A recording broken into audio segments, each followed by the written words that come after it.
TCR Diaries for July 12th, 2018. Wherein Fate Has Limits, Part 2 of 3. Toward the end of my drinking, it was like treading water. Never going anywhere, not having any fun, just struggling to do the bare minimum to stay afloat. A soggy, pathetic, emotional mess. I was well past my reckless youth, going out and getting into trouble, wrecking cars, being thrown in jail.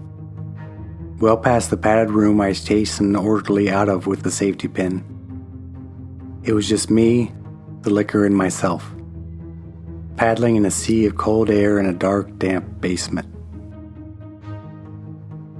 I'm going to mix and match reality and imagination, analogies and metaphors, because that's what you do when you're me. So to continue with the useless swimming metaphor, I would watch people up on the beach barbecuing, playing frisbee, soaking up sun rays. My family was there too.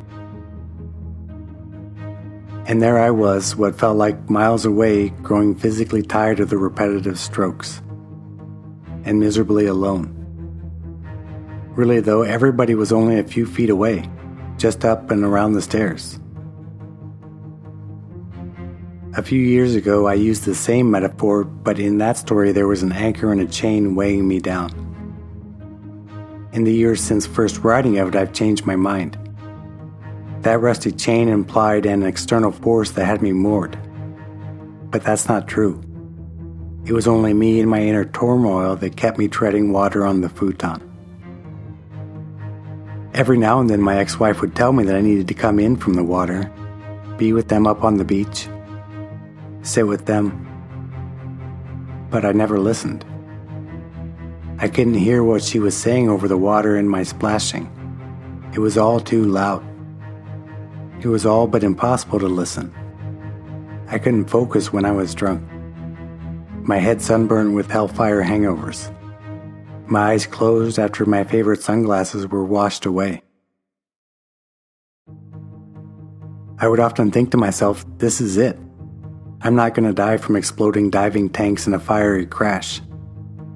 I'm just going to be stuck here treading water, corroding over the decades. Because I can swim against the tides all I want, but there's no escape from the thrashing whirlpool, the sticky tar pit of fate.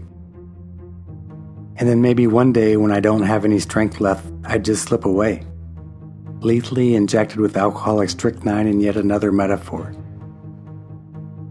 Poor me.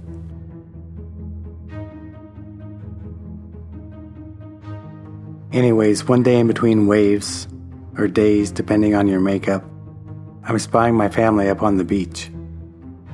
And then she starts backing up the car. I cried out in panicked silence as my insides unfroze. Holy shit, she's gonna really leave. She's not playing around this time. The trunk is open and she's actually putting the picnic basket and shit in there. And then I freaked. Swam to shore like a true Olympian.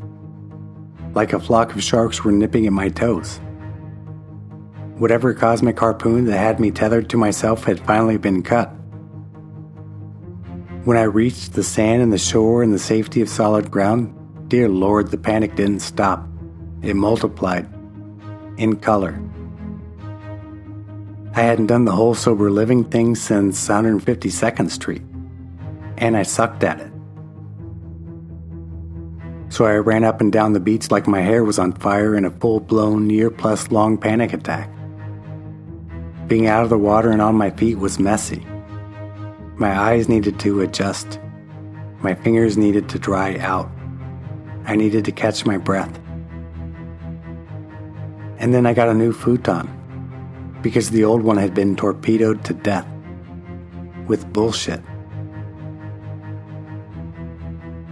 So I guess my point to this story is that when the pain of staying the same is greater than the pain of change, we will swim for our lives.